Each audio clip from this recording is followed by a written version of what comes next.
EVM पर बवाल किसी से छुपा नहीं है, लेकिन सोरे पर सुहागा तो तब हुआ जब इसमें एंट्री हुई एलन मस्क की और उन्होंने कुछ ऐसा कह दिया कि भारत में विपक्ष और सरकार में न सिर्फ बहस छिड़ी बल्कि आरोप प्रत्यारोप का दौर भी देखने को मिला। तो सबसे पहले ये जान लेते हैं कि आखिर मस्क ने ऐसा क्या कह दिया। दरअसल उन्होंने रॉबर्ट एफ कैनेडी के एक एक्स पोस्ट के जवाब में एलन मस्क ने लिखा था कि हमें इलेक्ट्रॉनिक वोटिंग मशीन यानी कि ईवीएम को खत्म कर देना चाहिए। मनुष्य या एआई इसे हैक कर सकते हैं, इसे हैक करने का जोखिम बहुत ज्यादा है, इनका ये कहना था। और यहाँ हुई बहस शुरू। इस बहस में समाजवादी पार्टी के मुखिया अखिलेश यादव ने भी अपनी बात रखी। उन्होंने एक्स पर लिखा, टेक्नोलॉजी समस्याओं को दूर करने के लिए होती है, अगर वही मुश्किलों की वजह बन जाए तो उसका इस्तेमाल बंद कर देना चाहिए। आज जब विश्व के कई चुनावों में ईवीएम को लेकर गड़बड़ी की आशंका जाहिर की जा रही है और दुनिया के जाने माने टेक्नोलॉजी एक्सपर्ट्स ईवीएम में हेराफेरी के खतरे की और खुलेआम लिख रहे हैं, तो फिर ईवीएम के इस्तेमाल की जिद के पीछे की वजह क्या है? ये बात भाजपा ही साफ करे। आगामी सभी चुनाव बैलेट पेपर यानी मतपत्र से कराने की अपनी मांग को हम फिर से दोहराते हैं। ये था अखिलेश यादव का बयान।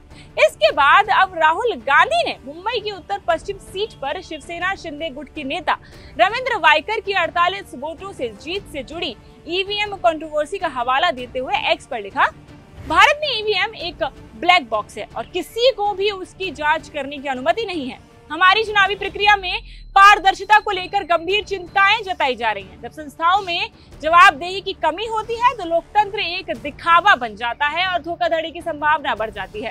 इस बीच अब जब विपक्ष इतने वार कर ही रहा है तो सरकार के मंत्री कैसे चुप रहे? विपक्ष की तरफ से ईवीएम को लेकर लगातार सवाल आते देख एनडीए के नेता भी इसके बचाव में उतरे। केंद्रीय मंत्री ज्योतिरादित्य सिंधिया ने कहा, चट भी मेरी पट भी मेरी, ये नीति नहीं चलने वाली। आप जीते तो ईवीएम हीरो, आप हारे तो ईवीएम जीरो। चलिए आपको उनका पूरा बयान ही सुना देते हैं। अरे चट भी मेरी पट भी मेरी नहीं चलने वाली।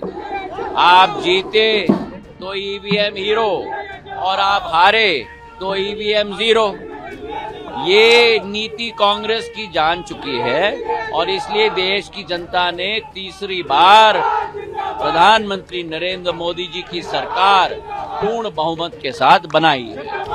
इसके बाद केंद्रीय मंत्री जीतन राम मांझी का स्टेटमेंट सामने आया। उन्होंने कहा कि सुप्रीम कोर्ट ने आखिरकार कह दिया है कि ईवीएम में कोई छेड़छाड़ नहीं हुई है, तो वो यानी कि विपक्ष केवल अपने मनोरंजन के लिए ऐसा कहते हैं। अगर ईवीएम में छेड़छाड़ की बात थी तो आज उन्हें इतनी सीटें नहीं मिलती। वो ईवीएम पर सवाल उठाकर अपनी कमजोरी दिखा रहे हैं, जैसे जनता को गुमराह कर रहे हैं कि संविधान खतरे में है।